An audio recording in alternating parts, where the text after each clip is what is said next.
wanaume waliokamilika ni wengi, lakini waliokamilika katika wanawake ni 4. Na Aisha radhiallahu anha akaongezwa wakawa ni 5. Hawa wanawake wote walichunga mtume. Maryam alilea ama alichunga Isa alayhi salam. Ni nini kisa ya Maryam? Maryam alikuwa ni msichana ambaye alikuwa na ikhlas, na Allah alimsifu na akamchagua. Sura mzima katika Qur'an imepewa jina yake. Hakuna jina ya msichana iliyotajwa na jina yake katika Qur'an isipokuwa Maryam. Maryam alijitenga na watu kwa lengo la kufanya ibada.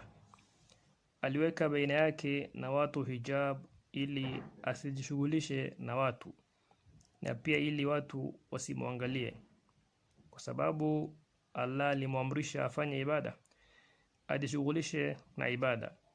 Mama ya Maryam aliweka ahadi kwa Allah ya kuwa Maryam atajishughulisha